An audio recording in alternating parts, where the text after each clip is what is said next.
నిప్పు అగ్ని అని అర్థం. సంకల్పం చేత అగ్నిహోత్రం లాంటి ఆత్మశక్తిని పుట్టించడం అనమాట దానికి చేసేటువంటి సాధన తపస్సు అంటే. దానివలన ఇంద్రియాలు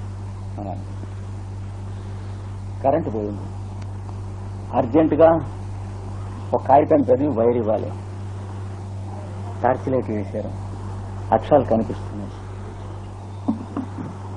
రేపు చదువుదాంలే అంటాడు. తపస్సు చేసిన వాడు 5 పేజీలు అయినా సరే అది చదివి ఒక్కంటితో అయినా సరే దానికి టెలిఫోన్ ఇవ్వవలసినటువంటి మెటీరియల్, టెలిగ్రామ్ ఇవ్వవలసినటువంటి మెటీరియల్ రాసి దాన్ని ఫోనోగ్రామ్ పీల్చి అది ఇచ్చి కన్ఫర్మ్ చేసుకుని ఇంటికి వెళ్తారు. ఏం చేత వాడి ఇంద్రియములు తపస్సునకు లొంగినట్టు అంటే దేనికి లొంగవు. అక్కడ దాకా ఎందుకు? ఏడాది కిందట నేను మ్యూనిక్ అంటే వెస్ట్ జర్మనీలో చూశాను ఒక ఆశ్చర్యం.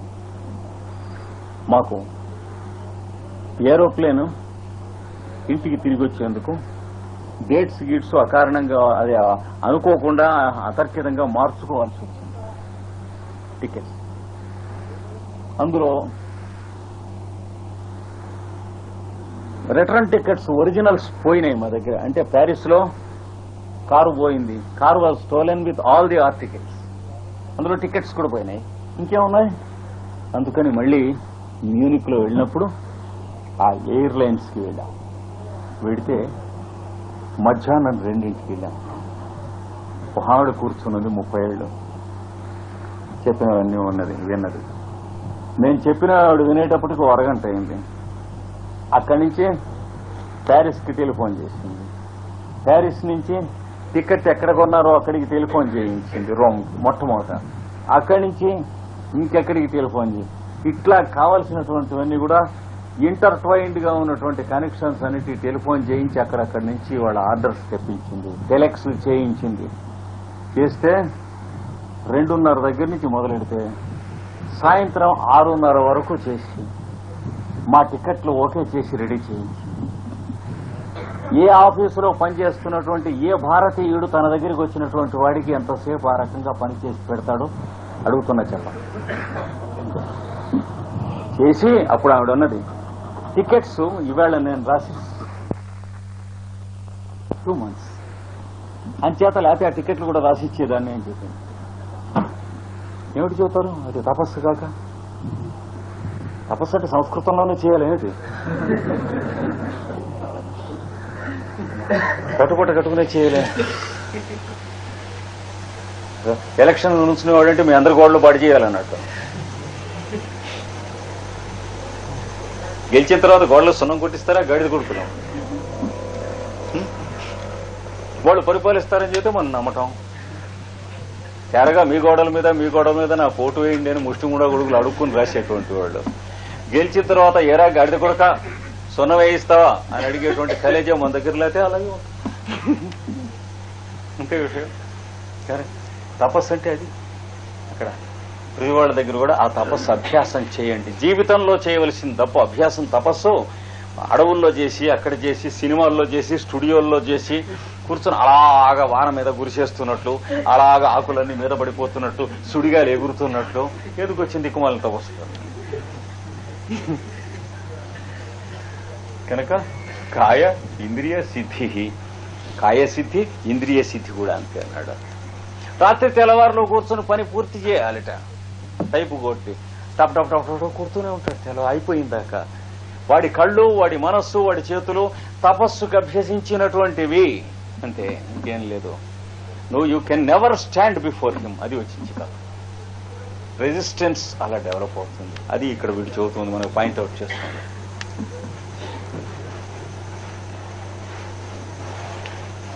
తపస్సు వల్ల ఇది వస్తుంది నాయన, వెరీ గ్రేట్ ప్రివిలేజ్. ఇప్పుడు రోజు కొంచెం కొంచెం కలిపి వెయిట్ ఎత్తుతున్నటువంటి వాడు 30 ఏళ్ల ఏటబడి సర్కస్ లోకి వచ్చి వాడు ఒక బ్రహ్మాండమైన వెయిట్ ఎత్తుతాడు. ఊళ్ళో గాని దేశంలో గాని ఛాలెంజ్ చేస్తే ఎవళ్ళన్నా వెళ్లి 4-5 కలిసి ఎత్తగలరా? అది ఎక్కడ ఒక రోజున వచ్చింది కాదు. అది తపస్సు అంటే. మొదటి రోజున మనం ఎత్తినట్టే ఎత్తాడు. ఇది ఎత్తి ఉంటాడు. మనలాగే రెండో రోజున ఇంకాస్త బరువు అయింది ఎత్తాడు, మూడో రోజున ఇంకాస్త బరువు అయింది ఎత్తాడు. ఇట్లా ఎత్తుతూ వస్తున్నాడు. ఇంకాస్త 30 ఏళ్ల తర్వాత ఇప్పుడు మనం వెళ్ళేటప్పటికి వాడు గంగాళం అంతా ఇనపగుండు పక్కన చెవులు పెట్టించి ఇది ఎత్తే అమ్మ ఎత్తండి. ఆ సామర్థ్యం ఎందువలన వచ్చింది చెప్పగలరా అంటే క్రమక్రమాగతమైనటువంటి అభ్యాస శిక్షణమునందు శరీరంలో ఉన్నటువంటి ధాతువులకి వస్తుంది ఆ మార్పు, మనస్సుకి వస్తుంది, ఇంద్రియాలకి వస్తుంది. అది చెబుతున్నాడు ఈయన. ఇప్పుడు తీగ మీద సైకిల్ తొక్కుతాడు, తొక్కగలడా? తొక్కగలడు. ఏం చేతంటే క్రమక్రమాగతమైనటువంటి పద్ధతిలో వాడు తొక్కుతున్నాడు. తీగ మీద నడుస్తాడు, పరిగెడుతూ మొగ్గేసి తీగ మీద నుంచుంటాడు. వాడు ఎందుకు నుంచుంటాడంటే అంతే, వాడు రోజు ఇవాటిది కాదు అది. అంటే వాడికి వాడి కాలి కింద ఉన్న తీగకి కావలసిన చుట్టరిక అన్నాళ్ళ నుంచి పెంచుకున్నాడు. అది తెలియాలి. సర్కస్ లో మనం చూడలేం అప్పుడప్పుడు అట్లాంటివే.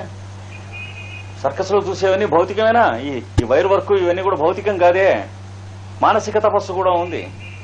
తీగ మీద ఎగిరి మొగ్గేసి తీగ మీద ఉంచున్నాడంటే శారీరకమైన శ్రమ కాదు కాదే. కనుక శారీరకము, మానసికము, వాచికము ఇవన్నీ కూడా ఉంటాయి. ఈ 3 విధాలైన తపస్సు దాని గురించి చెప్పాడు. చెప్పి దానివల్ల ఇది లాభం వస్తుంది ఆయన. కాయేంద్రియ సిద్ధి అశుద్ధి క్షయారు అంటే క్రమంగా ఇందులో ఉన్నటువంటి అపరిశుద్ధి క్రమంగా క్షీణించుకొని పోతుంది. 44 తపస్సు స్వాధ్యాయం చెప్పాడు కదా, ఈశ్వర ప్రణిధానం వరసన. స్వాధ్యాయాత్ స్వాధ్యాయం వలన ఇష్టదేవత సంప్రయోగ.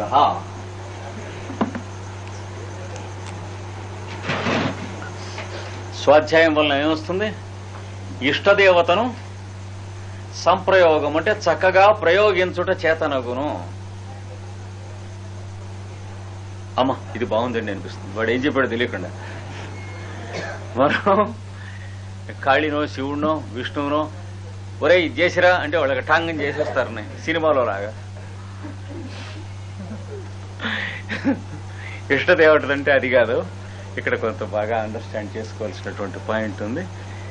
మనం ధ్యానం చేస్తూ ఉన్నప్పుడు, తపస్సు చేస్తూ ఉన్నప్పుడు మనం చదువుకుంటూ ఉన్నటువంటి గ్రంథములు ఉన్నాయి చూడండి. భగవద్గీత గాని, భారతం గాని, భాగవతం గాని, ఉపనిషత్తు గాని, వేదము గాని, బైబుల్ గాని, మీ ఇష్టం ఏ పుస్తకం అయినా సరే వీటిలలో అది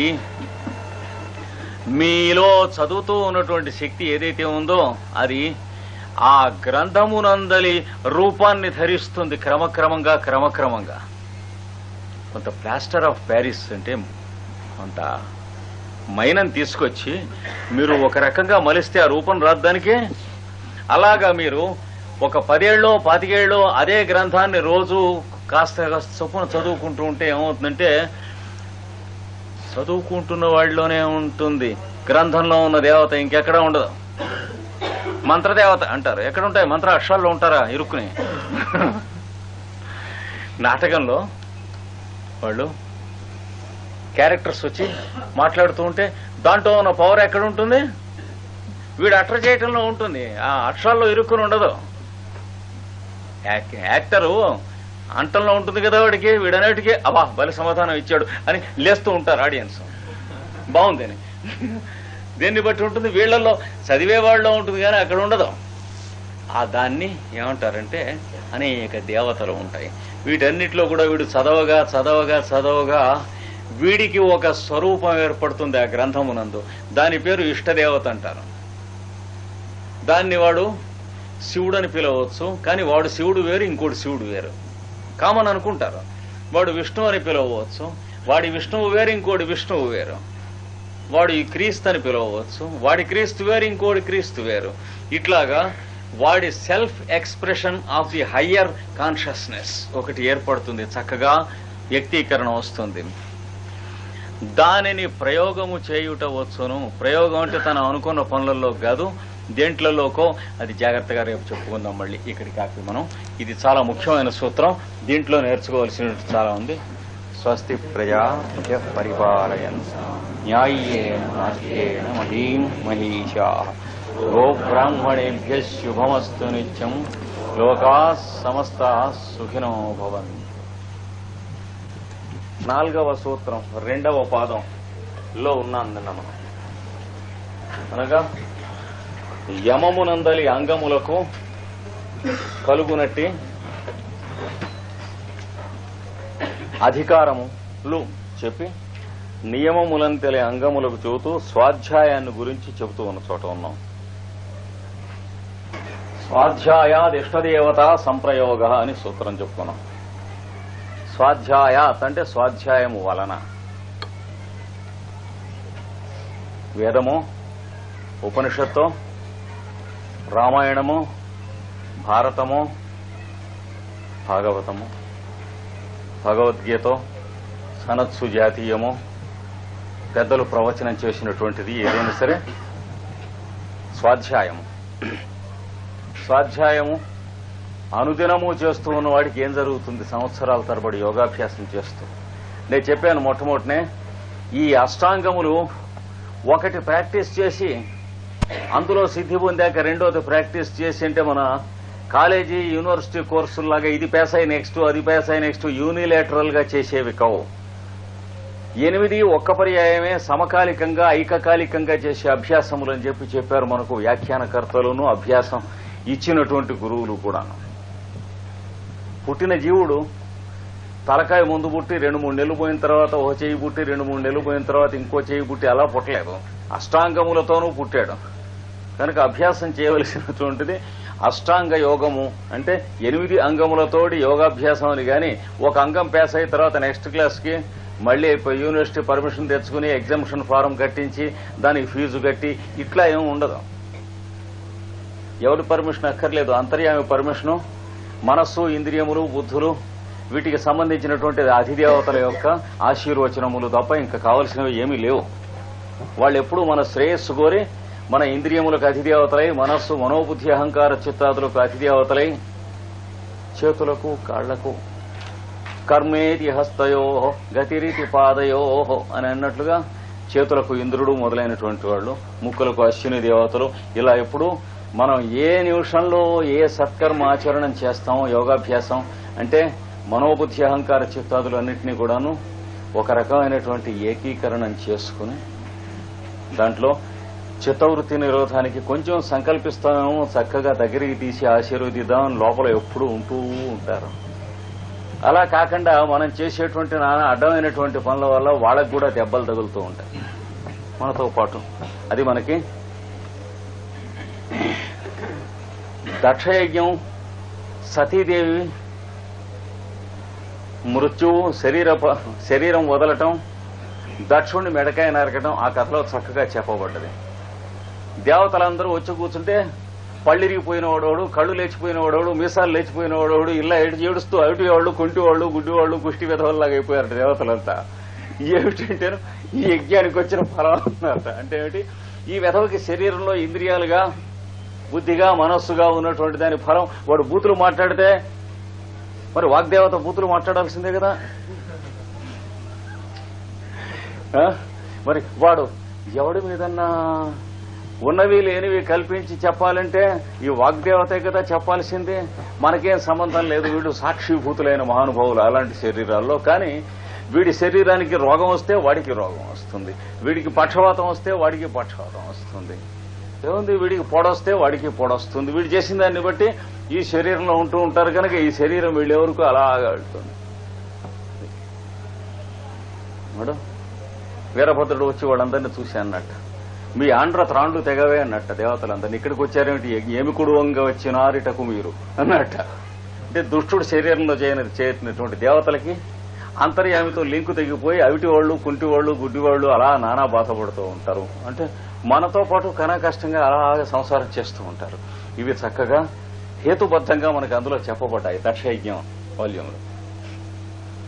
కనుక స్వాధ్యాయాత్ చక్కగా స్వాధ్యాయము చేసుకున్నట్టు వలన ఏం జరుగుతుంది? ఇష్టదేవత సంప్రయోగ, నీ ఇష్టదేవతను చక్కగా ప్రయోగించగలవు అన్నాడు. అది గది సార్ ఇక్కడ బాగా ఉంది, ఇంతవరకు మనకు పనికొచ్చే సూత్రాలు ఏం దొరకలేదని అనిపిస్తుంది. ఏమిటంటే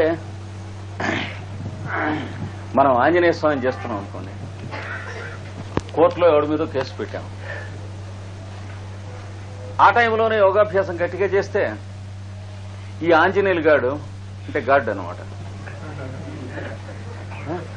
మనకి కేసు ఉన్నదనేటువంటిది మొహమాటం కూడా ఉంటుంది. ఆయన వెళ్లి అవతల ఎక్స్ పార్టీ వాడిని, వాడి ప్లీడర్ని, వాడి గుమాస్తాని, వాడి పక్షాన్ని చెబుదాం అనుకున్నటువంటి జస్టిస్ ని వీళ్ళందరినీ కూడా వాలంపునం చుట్టి నేలం పడం కొట్టుము అని కదా ఇలా ప్రయోగించవచ్చు అనుకుంటాడు. సంప్రయోగం అంటే అది ఏమీ లాభం లేదు. అట్లాంటివి చెప్పే పుస్తకాలు ఇవి కావు, వేరే ఉన్నాయి. ఇక్కడ సంప్రయోగములంటే చెప్పుకుందాం జాగ్రత్తగా. ఒకే దేవత పేరు 10 మంది చెప్పినప్పుడు 10 తరహాల్లో ఉంటుంది ఆ దేవత.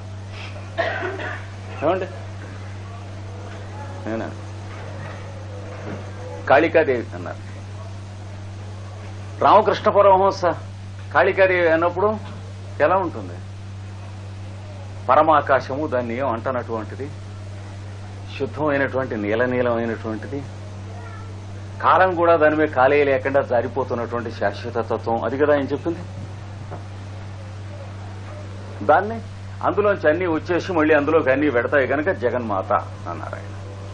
కాళీ అనేటువంటి దానికి ఆయన ఇచ్చినటువంటి దక్షిణ కాళికేశ్వరి స్వరూపం. ఏం చేత అంటే ఆ ఉపాసిస్తున్నటువంటి వాళ్ళు మరి అన్నమయ, ప్రాణమయ, మనోమయ, విజ్ఞానమయ, ఆనందమయ కోశాలు ఉన్నాయి కదా. కోశం ఒక్కింటికి మళ్ళీ 7 ఉపకోశాలు ఇట్లాంటివన్నీ ఉన్నాయి కదా. దాంట్లో వీడు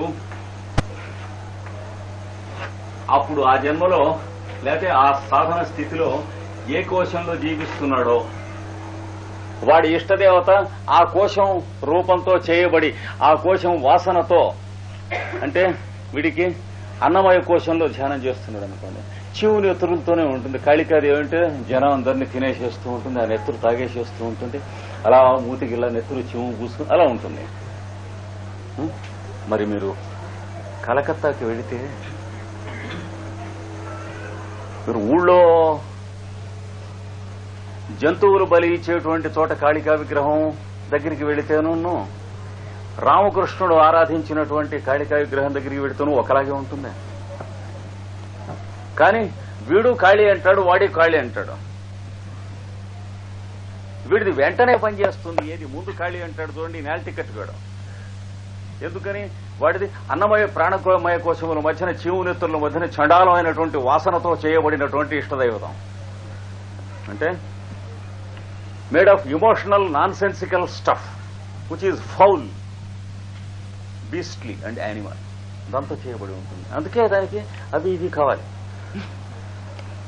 దేవుడికి మన దగ్గర నుంచి అవి ఇవి కావాలి, అది ఎక్కువ మళ్ళీ ఉండకూడదు. వాడి దగ్గర నుంచి మనకేమైనా వస్తాయా?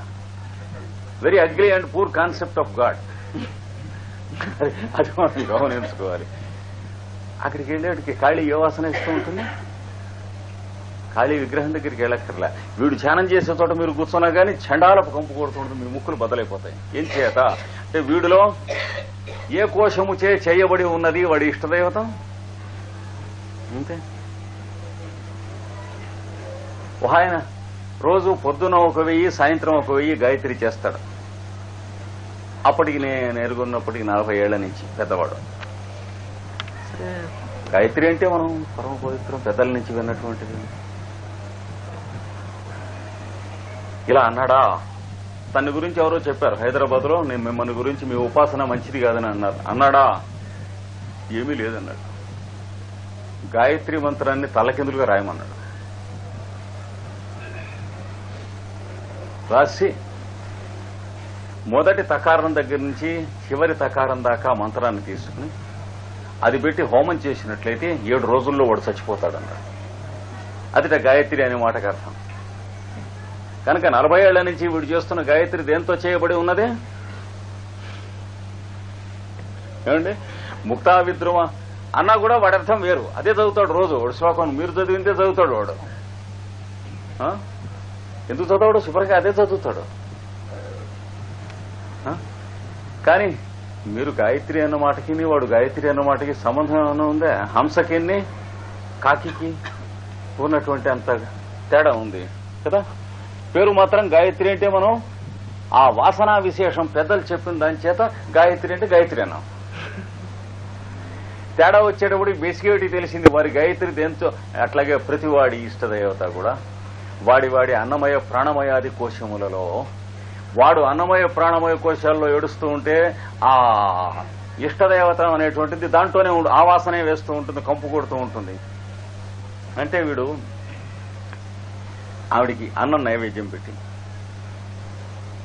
వేట పోత నైవేద్యం పెట్టి బలి వేసి దాంతో ధ్యానం చేసి అవి కావాలి అవే కావాలి కదా మళ్ళీ కోరేది, రోజు నీకు వస్తూ ఉండాలి అని కోరినప్పుడు సూక్ష్మ శరీరమునందు ఆ రకమైనటువంటి దుర్వాసనలతో కూడినటువంటి అప్రాకృత దేహ నిర్మాణం కలిగినటువంటి అమ్మవారు ఉంటుంది.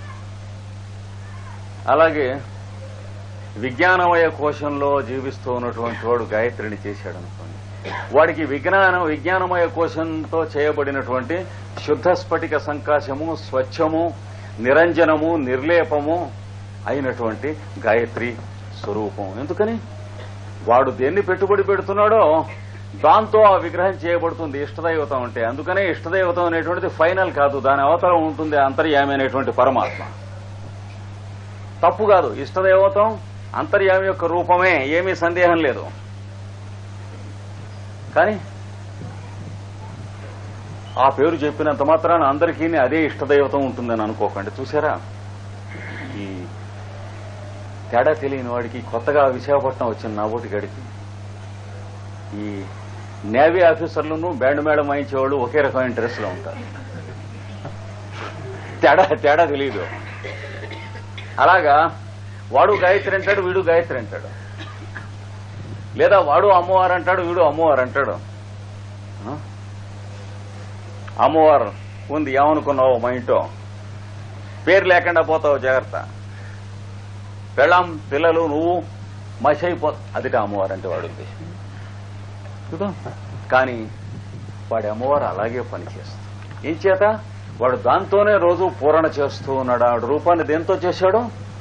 నల్లరాతితో చేసిన విగ్రహం నల్లరాతి విగ్రహంగానే ఉంటుంది, పాలరాతితో చేసిన విగ్రహం పాలరాతి విగ్రహంగానే ఉంటుంది, ప్లాస్టర్ ఆఫ్ ప్యారిస్ మైనంతో చేసిన విగ్రహం మైనంగానే ఉంటుంది, మట్టితో చేసినటువంటి విగ్రహం మట్టిగానే ఉంటుంది. కానీ ఇవన్నీ కూడా అబద్ధం.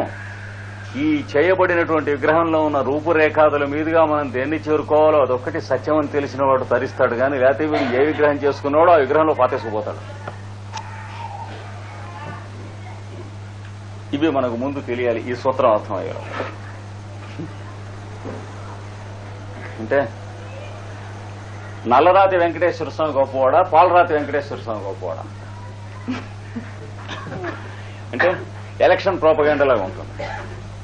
మా వెంకటేశ్వర స్వామికి రంగులు కూడా ఉన్నాయి చూడండి. వెంకటేశ్వర స్వామికి ఉండవు రంగులు. వీడి క్యాలెండర్కి పటానికి వీడి మొహాన వీడి మూతి మీద ఏడుస్తాయి. అక్కడెందుకుంటాయి రంగులు? అలాగే ఆనందమయ కోశంలో ఉన్నటువంటి రామకృష్ణ పరమహంస వంటి మహానుభావులు అమ్మవారు అన్నారనుకోండి. అమ్మవారు అన్న మాటకి తన్నమ ఇత్యుపాసీత నమ్యంతే స్మై కామాః, ఆకాశాన్ని అన్నిట్లోకి అది అంతర్యామిగా నమనం చేసి ఉందని ఉపాసించండి, కామములన్నీ అక్కడికి నమస్కరిస్తాయి. తన్మహ ఇత్యుపాసీత, అది అన్నిటికంటే పెద్దదేని ఉపాసించండి. మహాన్ భవతి, అన్నిటికంటే పెద్దవాడవుతాడు తాను, అంటే గొప్పవాడవుతాడు కదా, అంతర్యామి అవుతాడు. యాతి ప్రాధాన్యమే వచ అన్నాడు విష్ణు సహస్రనామంలో కూడా. అంటే ఈ అర్థం తప్పు చేసుకోకూడదు. ఇంకా కొంచెం దూరం వెళ్ళాక ఏమన్నాడు? తత్పరిమర ఇత్యుపాసీత, అన్ని అందులోకి లీనమై మాయమైపోతున్నాయని ఉపాసన చేయండి. చేస్తే పరేణ్యం మ్రియంతే ద్విషంత సపత్నాః, ద్వేషించువారు శత్రువులు అయినటువంటి వాళ్ళు అలా అందరూ కలిసిపోయి అంతని నశించి చచ్చిపోతారు. అద్గద్గో బాగుందని చెప్పి చేశారనుకోండి, జాగ్రత్త. శత్రువులు ఎక్కడున్నారు? చేసేవాడి మనస్సులో ఉన్నారు. టాప్పున ఎగిరిపోతాడు, జాగ్రత్తగా ఉండండి. వాడు కొంటితనానికి చెప్పాడు, నా శత్రువు చచ్చిపోవాలి అంటే వాడి శరీరం మీద ఉన్నాడా, శత్రువు వీడు బుర్రలో ఉన్నాడా, కనుక వీడు బుర్ర పేలుతుంది. అవన్నీ టెస్టులు జాగ్రత్తగా ఉండాలి, ఒళ్ళు దగ్గర పెట్టుకుని ఉండాలి. ప్రతివాడికి మంత్రం చేస్తే అవతల శత్రువు చచ్చిపోతాటంటే ఇంకా సృష్టి ఎందుకు ఎడవను భగవంతుడు పిచ్చిముడా కొడుతాయి ఉండాలి. చేతబడి చేస్తే ఎగిరిపోతాట. అలా అయితే పాకిస్తాన్ వాళ్ళ మీద ఎందుకు చేరి వెధవలు? నిజంగా ఏదన్నా కనుక దమ్ము ఉన్నట్లయితే అల్లర్లు జరుగుతున్న చోట ఎందుకు చేయరు? దొండగములు చదువుతున్న చేత ఎందుకు చేయరు? వీళ్ళకి ఎవడు భయపెడితే భయపడతాడో లోకువో అట్లాంటి పిచ్చిముండ కొడుకుల మీదేనా చేసేది? మెడమిస్తానండి, చేతబడి గీతబడి అనేవి ఏం లేవు, ఉట్టి అబద్ధం. ఎవడన్నా చెబితే దవడపళ్ళు రాలేటు కొట్టండి, ఇంకా మళ్ళీ ఆ ముక్క ఎక్కడ అనకుండా. లేదా ఎదురా గాడిద నా మీద చెయ్యి అని అడగండి, ఆ రోజు నుంచి వాడికి దడొస్తుంది. అంతే. ఇంకా ఇవన్నీ కూడా నాన్ సెన్సికల్ థింగ్స్. కనుక స్వాధ్యాయం చేస్తూ ఉండటం వల్ల ఏమవుతాయి, ఇవన్నీ కూడా చక్కగా ఆనాటికి ప్యూరిఫై అయిపోయి